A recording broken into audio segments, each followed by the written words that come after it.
Minnesota sports flowing in their veins. Mackey and Judd on Score North and ScoreNorth.com. Yeah, I mean, listen, I thought we did a good job of fighting back. It was a 5-point game with 3:20 to play. That's like anybody's game. And then we lost our composure down the stretch, whether it was poor execution, turnovers, the technical, and I got to take some responsibility in that and try and get us better organized and get us, a little slowed down, a little calmed down. And welcome into a Reckless Speculation Thursday. Phil out traveling, so it is to set the lineup for you. Zolgad, executive producer Declan Goff, and the star of Reckless Speculation Thursday, our guy Darren Doogie Wolfson. Reckless Speculation. Channel 5 Eyewitness News, and of course, the Scoop podcast. And Darren, let's start with the Wolves, okay? So I went last night again. More enjoyable than the Magic game, but still disappointing. I have a question for you that will dovetail into Reckless Speculation. And I think on the bonus scoop on Tuesday, I think you broached this. I think you brought this up. And at the time, we discussed it very briefly, but I want to get at the heart of this. What do you think Sachin Gupta's appetite for and phone calls are for when it comes to possibly trying to bring in a power forward here? Because God bless him. And he got off to a great start in the second half last night, but they're playing Okogie. They're desperately trying to piece together guys to play there. What do you think the priority is for 2021-22 trying to get some help there? By the way, on Okogie, who I enjoy, he is a bright young man. I thoroughly enjoy talking to Josh. But going back to media day, Judd, he was pretty much saying he can't wait until the opposition leaves him open, that he has spent all this time on his shot, that he is salivating at the thought of getting open looks. Unfortunately, Josh Okogie is the shooter he always has been. He will have a long NBA career because he can be a plus defender. He is never, ever, I don't think, and I hate to, just write the obituary on his shooting at 22 years old. But unless he gets with the right shooting coach, that shot needs so much work. It's hard to ever see him even being an average shooter. Now, as far as Sachin Gupta goes, I was with Sachin for about 30 minutes last Friday.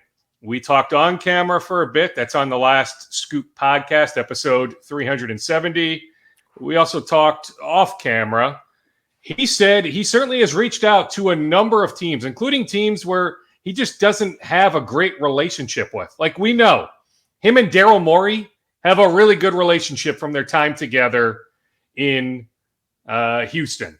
Mm-hmm. He has a good relationship with Raphael Stone, who currently runs the Rockets. Remember, Raphael tried to bring Sachin down to Houston a few months ago. That's when Gerson Rosas blocked that move. Mm-hmm. Gupta has people he has worked with in Philly, in Detroit. They are spread out across the league. So those relationships already established. But there are a lot of people running front offices or are, number 2, number 3 in a front office that he just doesn't have a good relationship with. So he told me he has reached out, Judd, to a number of those folks. But it's more just, hey, good to meet you. Hey, where are things at with you? No real deep, go down the rabbit hole type trade talks. He just told me, it just doesn't happen this time of the year. Yeah, some Ben Simmons inquiries, but other than that, it just doesn't happen until Thanksgiving time, December, maybe closer to Christmas, after 20-something games. But he realizes they are the smallest roster in the NBA. He realizes the roster has warts. He realizes that you look at the 2 forward positions, you can make a case that Jaden McDaniels should be coming off the bench. Certainly, whether it's Jared Vanderbilt, Josh Okogie, those guys are probably guys that come off the bench that they could use 2 starters, that you feel good about 3/5 of the starting lineup. D'Lo, when he's healthy, that should not be a long-term injury, but he may not play tomorrow, didn't play last night. They clearly missed his shot-making ability last night. But okay, you feel okay at least about Russell, although remember, that was Gerson's guy, not necessarily Sachin's guy. I'm not thoroughly convinced that Sachin would have made that exact trade. But nonetheless, if you're Sachin right now, you feel okay. Okay, D'Lo at one starting spot, Anthony Edwards at another, Karl-Anthony Towns at the 5.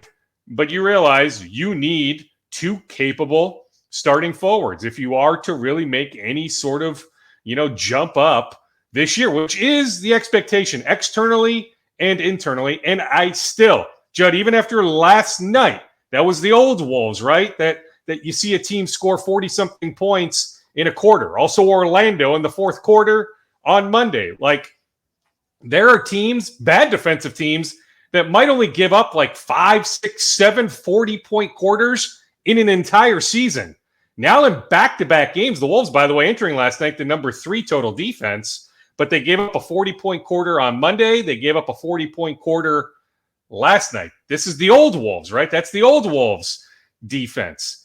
But I still think there is a logical path. I don't feel any differently, even after last night's game, about their chances of being a top 10 seed. But I don't think this is a 42-win team, a 44-win team. I never did. I thought, yes, over the Vegas over-under of 34.5, but more like 36 wins, 37 wins. So that still means that you're losing, in some ways, many more games than you're winning. If you finish with 36 wins, that means you have, 44 losses? So you have 8 more losses than wins. To me, that's a sizable amount. So this is still a roster that needs a ton of work. I am positive, Judd, that Sachin is going to make a move at some point. I feel more convinced of that after spending time with him on Friday than before. And I would have told you before, I think he eventually makes a move. But it might be closer to the trade deadline, not like in the next 2 or 3 weeks. Doogie, what do you also just think it would cost to get that? I mean, obviously, the Wolves have traded away multiple first-round picks. Just trying to figure out matching salary. Malik Beasley hasn't looked strong in the first few games, but he makes a hefty price. Like, what would be the return that Minnesota would have to get maybe like a Miles Turner or someone of equivalent nature that's a power forward that could step in that could help this team? I mean, I love Miles. I told you guys last week that there are Miles Turner fans in the Wolves front office. Unfortunately for the Wolves, Indiana is playing a little bit better. Karis LeVert is back, so I don't think Indiana is trading Miles Turner anytime real soon. Maybe in February, but not right now. But to get somebody of that caliber, I mean, you're looking at expiring contracts. I mean, Jake Layman is an expiring contract. Taurean Prince is an expiring contract. If you wanted to move Patrick Beverley, it's not like they're married to him, although they really like his impact, especially locker room from a leadership standpoint. But if you have to move Patrick Beverley as an expiring contract, you would. Leandro Bolmaro is an interesting trade chip. I don't think he's going to play a whole lot here, but look at what he did last Friday for the Iowa Wolves against the G League team, the Ignite, with a number of NBA scouts in attendance in Des Moines, including the entire Wolves front office. The Wolves had scouting meetings in town late last week. They took a bus down there.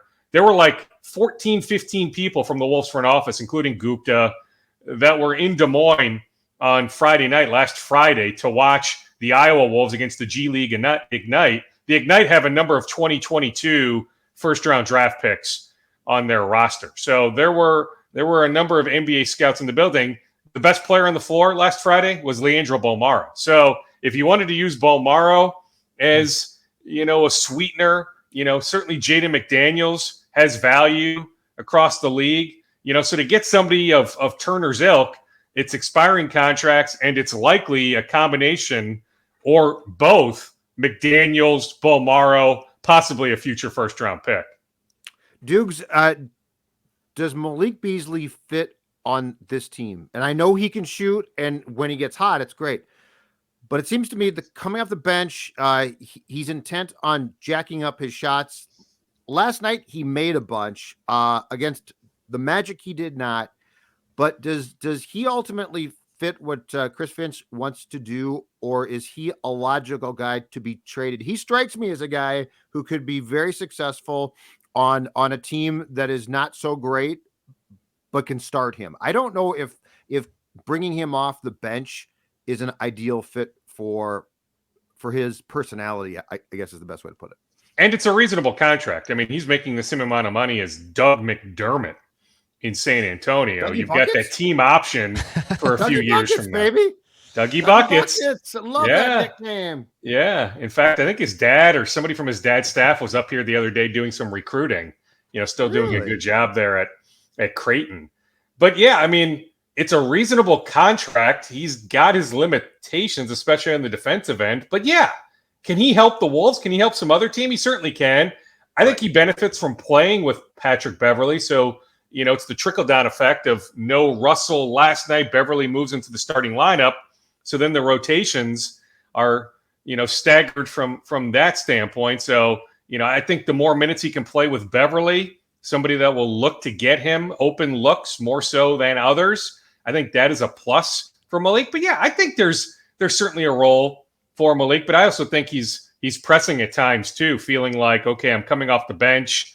I need to be, right. For lack of a better comparison, I need to be, this version, this team's version of the microwave, right? Like I need to come in, I need to cook, like I need to score. And so I think he's forcing some of the 3-point shots. I was encouraged. He did have one drive to the basket last night that resulted in a layup where, a bit of a head fake and drove by the defender. I'd like to see a little bit more of that. The Wolves just don't have a lot of that. But yeah, to answer your question, yeah, I think there's a role for Malik here, but they're not married to him, right? They're married to two guys. Like it would take, for them to move Anthony Edwards or Karl-Anthony Towns, whether it's Giannis or, somebody, top 5 caliber in the league. I mean, those guys are pretty much untouchable. Otherwise, anybody's on the table. So if Philadelphia at some point changes its mind and says, yeah, okay, let's build something around, Jaden McDaniels, Malik Beasley, the Wolves would happily move Malik. But for the time being, yeah, I do think he can help this team win some games. Doogie, with Jaden McDaniels so far, through 7 games, I saw this stat floating around, I think going into game 4 of the season. But through 7 games, Jaden McDaniels has scored 26 points and also has 25 fouls. So he has scored as many points as he's had fouls this season. And I know his shot isn't going in as much. They've wanted him to be that corner 3 guy, the 3-and-D guy. But is there a way that he can finally start scoring more points? Or is his, I know his prominent is defense. He's going to be a defensive guy. He's a damn good defensive player. I feel like he is so tall and lanky that he could literally touch the moon just by putting his hands all the way up. Where is Jaden McDaniels trying to find his offensive game? Because, I mean, he's playing 27 minutes a night.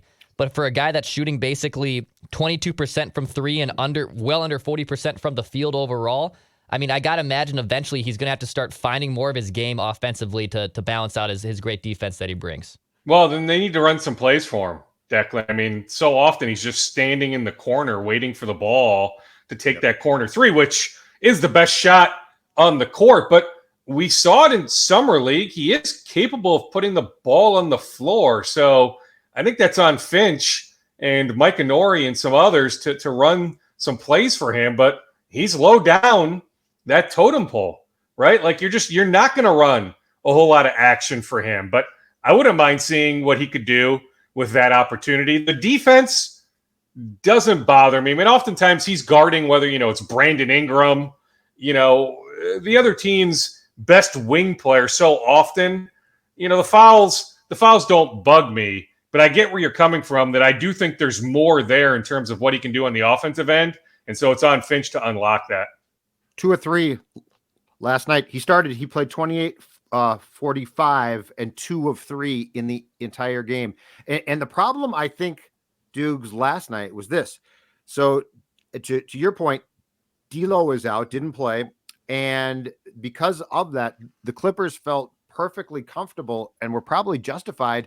They were doubling Towns before he got the ball, and they were basically daring the rest of the Wolves to shoot, and they didn't, and they couldn't shoot straight. And meanwhile, the Clippers from the field, 60.3%. So I guess the question is, when D'Lo does not play, and he's going to miss games, like there's no doubt about that. Although it's short term, like I don't think Yeah, I don't think we're going to be talking 3 weeks from now and he's still out. But yes. No, but I'm saying he's going to get hurt. He's going to miss some games. Oh, yeah. Durability's been an issue with him for years. Exactly. Yeah. So the question goes back to, what are the Wolves going to do as far as being able to competently knock down shots to take that pressure off of Towns? Because if they can't, the games that he doesn't play in, they're in trouble. Because to your point, Okogie made some shots, but can't. McDaniels does not shoot. Pat Bev, 4 of 6. That's fine, but it's 6 shots. So I think that becomes the question, and it does appear that that's going to be a conundrum in games that D'Lo does not participate in. Well, and think about late in last night's game, Jared Vanderbilt taking a 3-pointer. I know Jared has worked on his shot.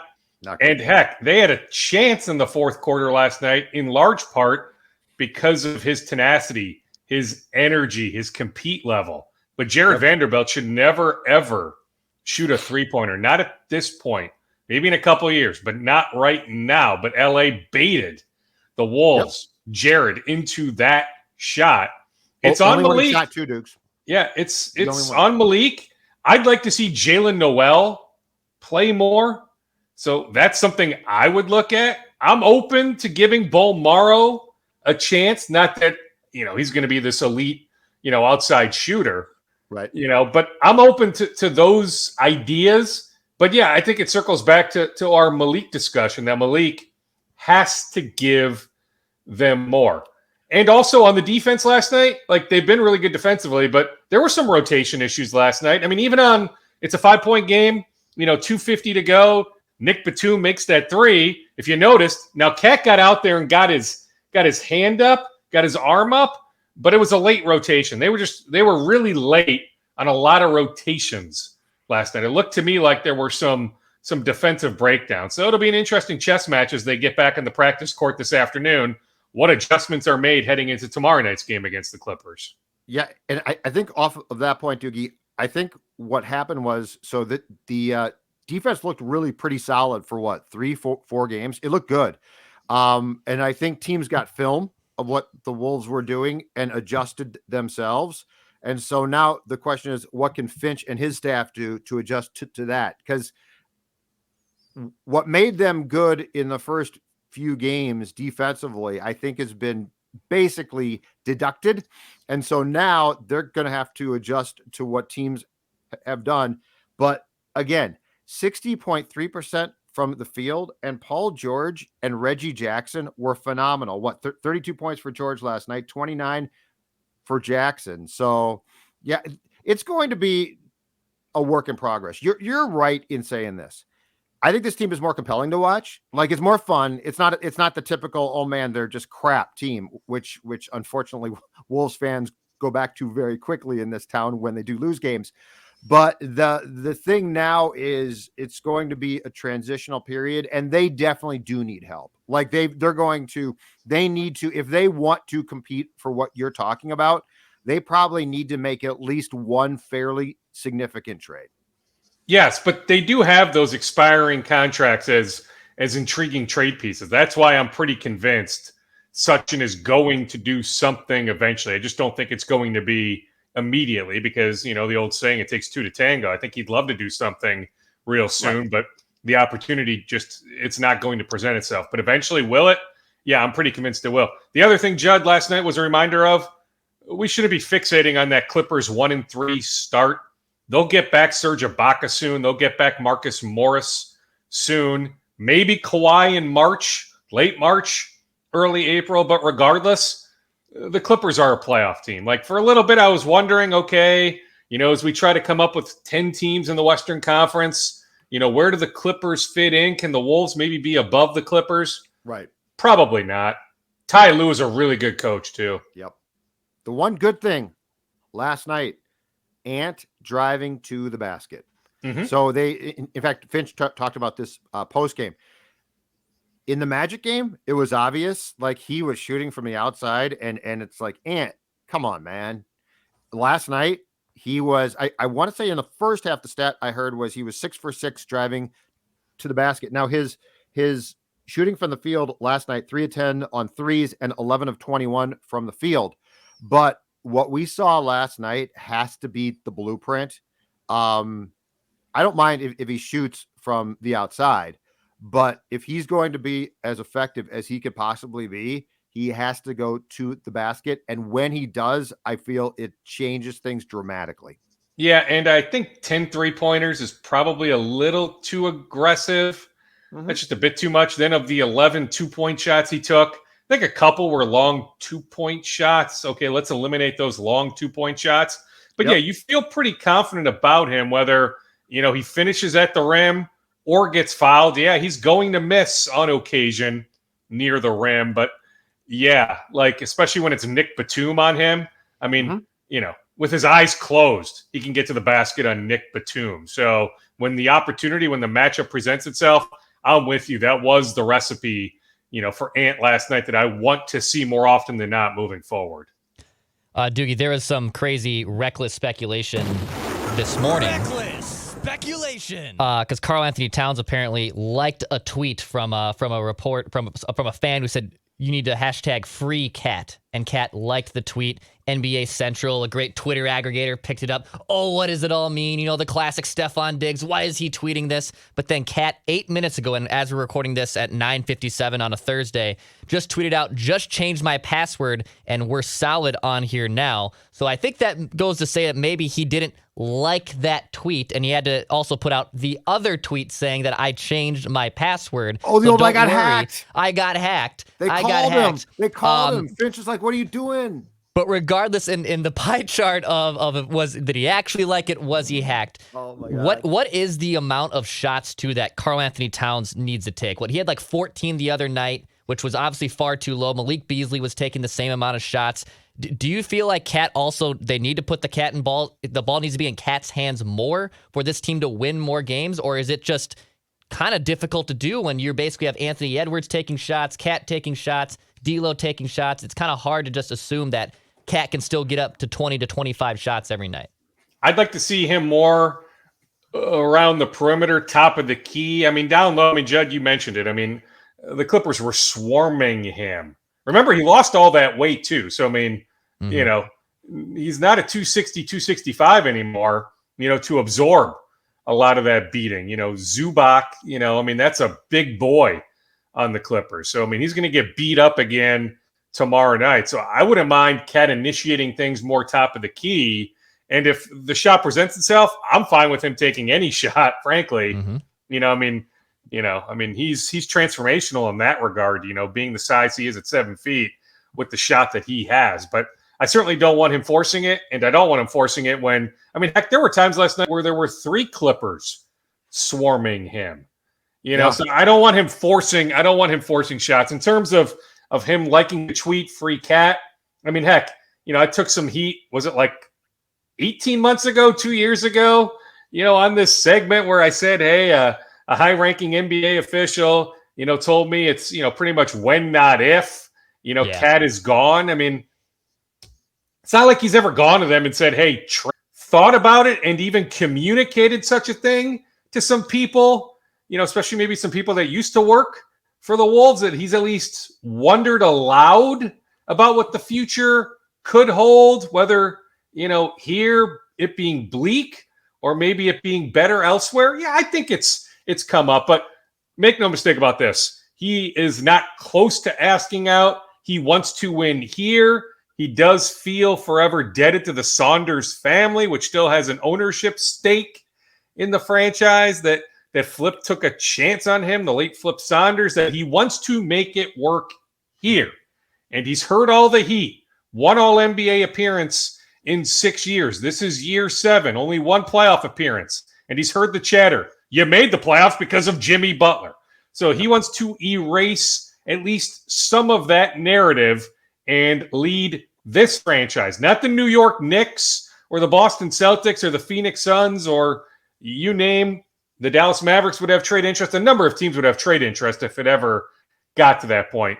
But he don't want to lead. Yeah, maybe one day lead that franchise to the playoffs, deep into the playoffs. But more than anything, he wants to lead the Minnesota Timberwolves to the playoffs. I think you're right there, Dukes. And I think this He's probably, because he's a smart dude. He's probably very curious, and rightfully so, about what the transition from Glenn to A-Rod and Laurie is going to mean as well. Because I do think the change in ownership here eventually is going to change things. I mean, Mark's at all the games. He's courtside. He's young. He's rich. I think he is clearly Doogie absorbing this all. And I think he's enjoying it. And I think it's fun because it's a new toy, but he's also a really smart guy. And he's going to watch this thing and be like, I mean, I'm sorry, but I've been to like 4 games now. Okay. Target Center in 2021 doesn't work. Like just that alone. Yeah, I mean, I'll be there tomorrow night. I look forward to seeing it. Yeah. By the press table, which is in the corner by the Wolves bench and goes up now. Like, you literally have players who have to watch the game from, and I don't care, but from in front of us, because the bench runs out essentially. And then guys have to ride a bike right by us and come back and have conversations that we can hear.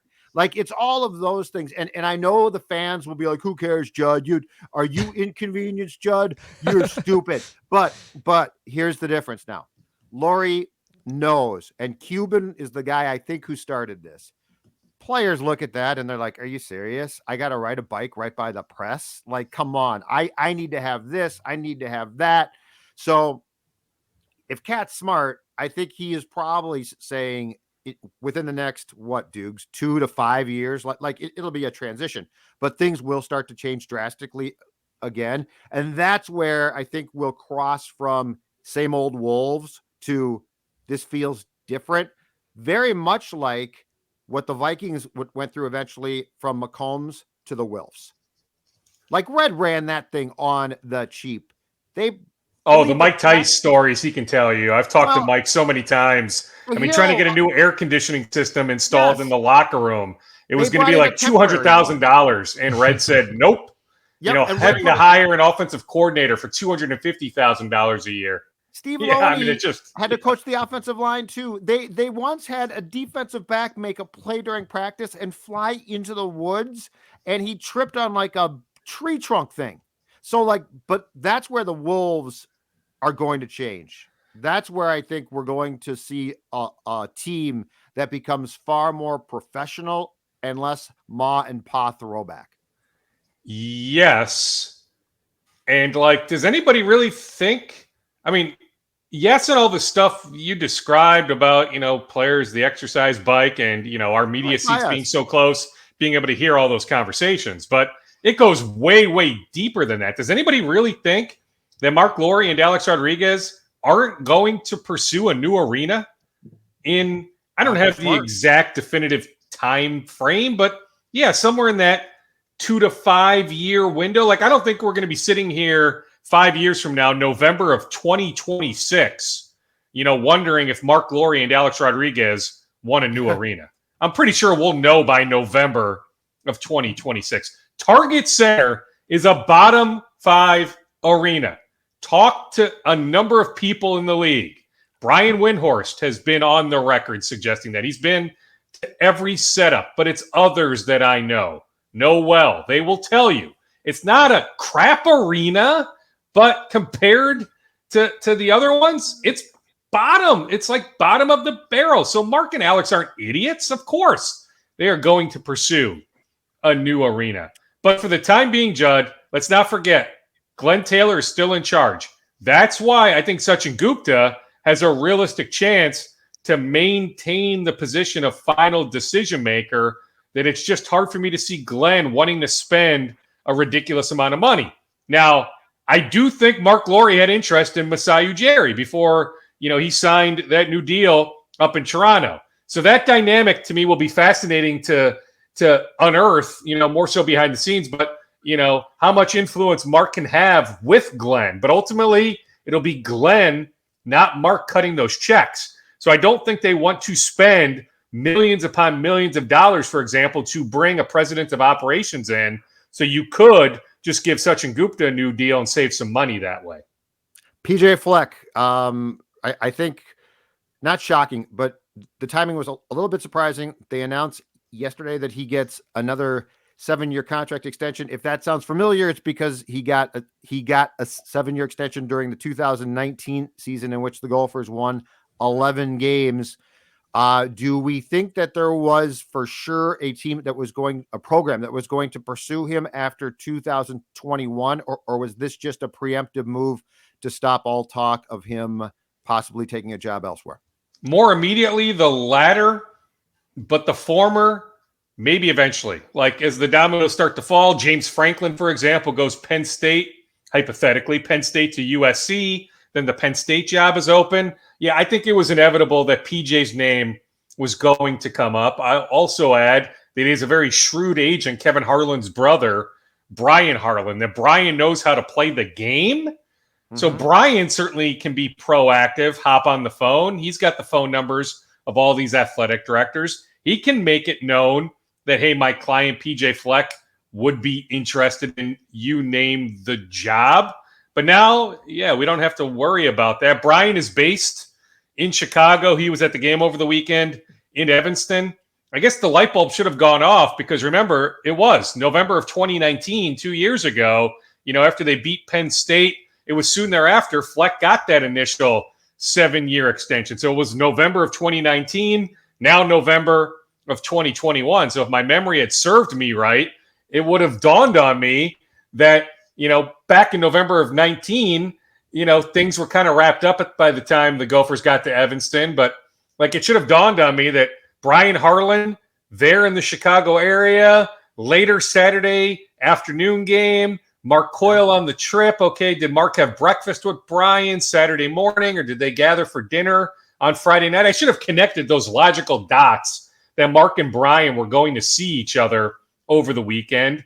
That this seemingly was going to happen at some point. Yeah, maybe I would have thought more so after, National Signing Day, but maybe they wanted to get it done before this December National Signing Day. But nonetheless, I think PJ's being genuine that he wants to be here for a really long time. Now, if Notre Dame comes calling in 4 or 5 years, okay, we can have a different discussion. But I don't think he was ever going to Knoxville. I don't think he was going to Tennessee a year ago. A couple years ago, I don't think he was going to Tallahassee. Yes, my understanding is Florida State did have some interest, but I still don't think, based on his family dynamic, Heather, co-parents with a man, PJ co-parents with his ex-wife, so the kids oftentimes are here in the Twin Cities, but other times are in different Midwest locations. I just don't think PJ, not that you can't hop on a private jet and be on that jet for an extra hour or 90 minutes to fly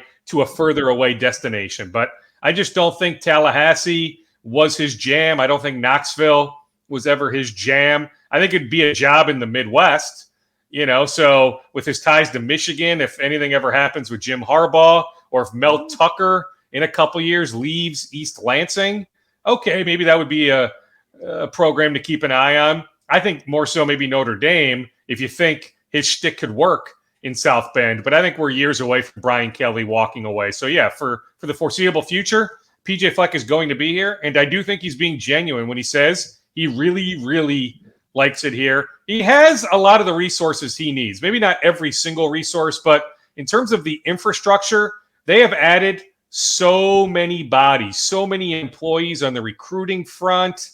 A new graphic designer, some new video people. He's got a general manager.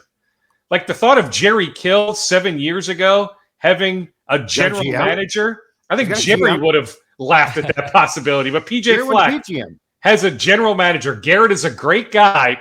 He's PJ's right-hand man. PJ has so many resources. And now to get his assistants a big raise, think about it. It was 3 years ago today. Remember Rob Smith? Remember the debacle against Illinois, this Saturday's opponent? Illinois puts 55 on the board, ran for 900 yards. Rob Smith fired soon thereafter. A lot of the things changed here after Rob Smith was gone. Joe Rossi took over. So it's nice to get Joe Rossi even more money. What does the GM do in college football? He, think about all the social media videos they put out there. Like when they gave Derek LeCaptain the scholarship, and how that idea came about. Like Garrett helped put that plan in place. Okay. Trust me, PJ's very good at being on top of stuff, but Garrett's also on top of that stuff. Like, somebody we all know real well, Mark Rosen. Mark's wife, Denise, sadly passes away a few weeks ago. Mark gets all these letters in the mail from the Gopher football team. Yeah, okay. PJ is aware of that because he does have a good relationship with Mark, but Garrett drives that sort of bus, right? A lot of the charitable stuff. Things of that ilk, but also helping, on the recruiting front, plenty, recruiting trips, organizing practice schedules and, stuff like that, facility management, the way they travel, just kind of being an overseer of a lot of those things. But, like PJ, you can just tell PJ's on top of a lot of stuff. The reason he's on top of a lot of stuff in large part is that general manager, Garrett. So I think, Doogie, that PJ Fleck is a perfect fit here. And here's why. If he went to any bigger program, Big Ten or not, his in-game coaching would be scrutinized. And he's a good recruiter. He's got his shtick.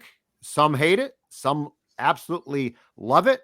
It works for him. That's very important. It's also important, Judd. It works for the kids. Well, right. But Dukes, here's the point. Those 18 to 22-year-olds. Yeah. He's got them wrapped around his finger in a good way. So who cares what you think is a 50-something-year-old Caucasian male or what I think is a 41-year-old Caucasian male? It's what those 18 to 22-year-olds think. Absolutely. But here's the most important thing. He's a bad in-game coach. He's not good. He can't run a clock. His play calling is up and down, and I don't know who's in control. Offensively, I thought he was really good, and the last couple of years have exposed him, and this year's been bad at times. So I think he knows, and he's smart enough to know he has found the perfect fit. Do we talk about his in-game coaching miscues? Absolutely. Is he vilified? Is he scrutinized? Absolutely not. If he ever went to an SEC school, he would be picked apart. If he went to Michigan State, he might be. If he went to Penn State, he would be. And so I think he has found, because I keep saying, is he learning and improving in-game coaching? And the answer, much like Zim at times, appears to be no. So I actually think Minnesota is the sweet spot. And it's very smart for him to continue to have success and stay here, because if he took that next step up and all of a sudden there's more media, college football fans, Doogie, I think it would get ugly quick. This is why Minnesota is perfect for him. Well, I mean, think about if you're Dan Mullen right now, the longtime successful coach, Exactly. First at Mississippi State, helped develop Dak Prescott, some others, transitions to Gainesville, loses first-round picks Kyle Pitts and Kadarius Toney, loses, a third-round pick at quarterback, Kyle Trask, okay. Like, sure, you're replacing your quarterback, maybe the best tight end in SEC history, literally, in Kyle Pitts, and a first-round wide receiver. And, yeah, it's been a rough year. And, yeah, Dan Mullen is getting, beaten up on the recruiting front, oftentimes losing kids to Georgia. Oh, God forbid, you're losing, a kid to the number one program in the country. But, he is being vilified right now. And they've lost some games. Trust me, they are underachieving in Gainesville. But, yeah, do I think PJ's ready for that sort of scrutiny? Probably not. So, yeah, this program, this town, this market, it's the perfect sweet spot where, yeah, there's some instant analysis after a game on Saturday, but by Sunday, it's all about the Vikings. By Monday, it's oftentimes all about the Vikings. But if you win here, the bandwagon will grow. And if they end up winning on Saturday like they should, there's going to be incredible excitement next week heading into that game November 13th in Iowa City. If you finally beat Iowa, PJ has not beaten Iowa. This is the year. It's time for PJ to beat Iowa. If you beat Iowa on the 13th, you are in prime position to win the Big Ten West. to head to the Big Ten championship game. He was close in 19. Jerry Kill was very close in 14. Now is the time to break through, get to the Big Ten championship game in Indianapolis in early December. So the bandwagon will grow for the next few weeks. But yeah, in terms of the scrutiny, like you and I, Judd, now granted the game was on the Pac-12 network, which, pretty much nobody has, but like that debacle at the end of the first half in Boulder, and yes, it was largely overshadowed because they won the game ultimately by 30 points. Right. But like that can't happen. And there's been other instances where he is a really good coach Sunday to Saturday morning. But for those 3 hours in game on Saturdays, he has a long way to go. He's not alone. There's a lot of coaches that have clock management issues, that have decision-making in-game issues. But yeah, he is still growing at 41 years old in that regard, or 40, about to turn 41. Doogie, I was talking with our fellow Gopher resident nerd, Ross Brendel. Reckless speculation. So he made it back safely from Evanston?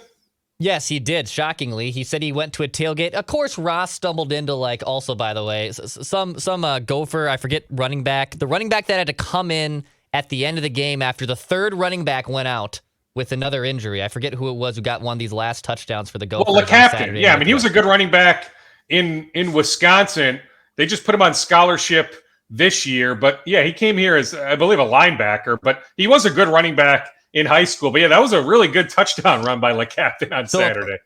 Quickly, two things. Number one, Ross was tailgating with his parents that morning, coincidentally. I believe it, yeah. But two, the more important thing, if the Gophers actually do run off these wins here and they get Wisconsin at home on Thanksgiving week, obviously, and that time period is TBD, what is the likelihood, Doogie, of College game day coming back to Minneapolis for the second time in a couple years?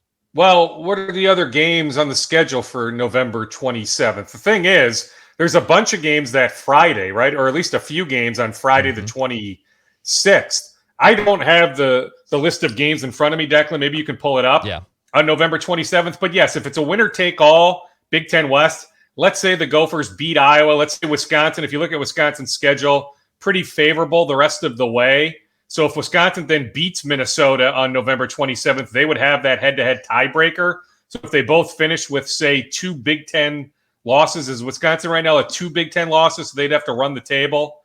Correct me if I'm wrong on that. But put it this way, if that game on November 27th is a winner-take-all, which it has been before, right? 2014 in Madison, let's not forget. Mitch Leidner, Jerry Kill, they were up by 2 touchdowns in that game, 17-3. Win that game, they win the Big Ten West. I was there at Camp Randall. I'll never forget that game. Okay, they lose that game. 2019, in a position, you beat Wisconsin, you win the Big Ten West. They lost that game. But yes, if they are in a position, and Wisconsin's in a position, winner take all November 27th at Huntington Bank Stadium, Badgers, Gophers, sure, Declan, it would make some sense for game day to come back here. I know they loved their experience here in 2019, so I could certainly see that scenario unfolding. But I'd like to know if there's like this marquee game, like, does Georgia play? I don't know who.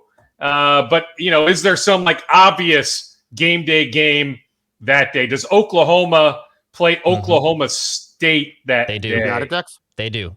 Oklahoma plays Oklahoma State. I think so.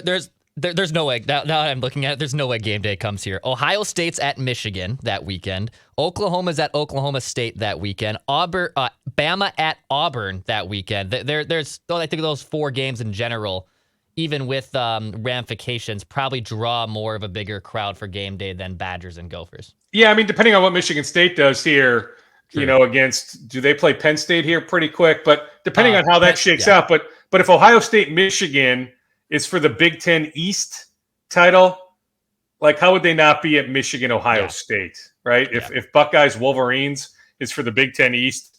But yeah, I know, just being in the, kind of under that ESPN umbrella, ABC, ESPN, I just know, and I don't think they were feeding me a bunch of crap. I think they did really, really enjoy their experience here in 2019. So if it's not November 27th, maybe at some point here in the next couple of years, I can see game day being back here. Rapid fire scoops, Dukes. Let's wrap her up.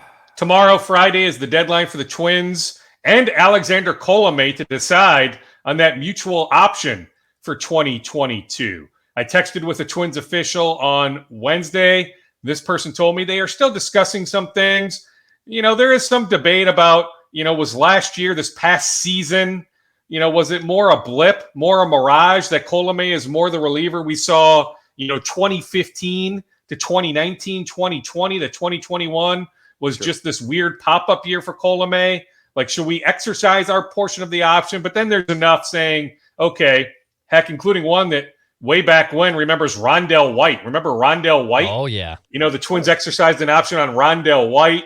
Then he failed miserably. That the sense I got was the Twins are moving more toward and maybe it's logical, but that they'll decline their portion of the option. So then the question is, what does Colomé do? If he declines his end of the portion, the Twins don't owe him any more money. If he exercises his portion of the option and the Twins decline, the Twins would have to cut him a check for a little over $1 million to go away. So there could be some strategy involved. If you're Colomé's agent trying to read the tea leaves, okay, if we think the Twins are really going to turn it down, or do we just exercise it? And if the Twins happen to exercise it, I think he's locked in. Do you have the number in front of you, Judd? Is it $575, $6 million? That really is Colomé getting that sort of money on the open market this winter? If there is an open market, probably not. So, you could make a case one way or another. The Colomé side should exercise their portion of it. Worst case, you get a check for like $1.25 million to go away. So, if I had to bet on how this thing will unfold, this Twins official wouldn't crack and tell me the exact details. But if I had to bet, Twins decline, Colomé, it would make logical sense, exercises so he gets that check to go away. Interesting. Also, I caught up with Max Williams, the former Gopher, Arizona Cardinals tight end. Caught up with Max for about 20 minutes yesterday. He just got some stitches out. He's 2 weeks removed from his knee surgery. Just so unfortunate. He's a free agent in March. He was playing so well. Remember the great game he had against the Vikings in week 2? Suffers that. It's a gruesome injury. I mean, he told me he's only watched it back once. Couldn't watch it back a second time. But that gruesome injury against the 49ers in week 5. But he's over at the facility as often as he can be. Still trying to stay involved. By the way, he's really close to the Gopher program. Like, even though he didn't play for PJ Fleck, him and PJ text all the time. He sent PJ a nice congratulatory message yesterday. Very nice. Thank you, sir. We will talk to you for bonus scoops next Tuesday. Got it. Sounds good, Judd. And National Signing Day for winter sports, college basketball specifically, next Wednesday. So that'll be a big day for all these 2022 recruits, both men and women here in the 2022 high school class in Minnesota. So many good players, men and women. So next Wednesday, November 10th, a big day for college hoops. Much appreciated, Dukes. Thank you. Okay, see ya. Thanks, Dukes. All right. That was the scoop with our guy, Doogie Reckless Speculation, on this Reckless Speculation Thursday. And just because Doogie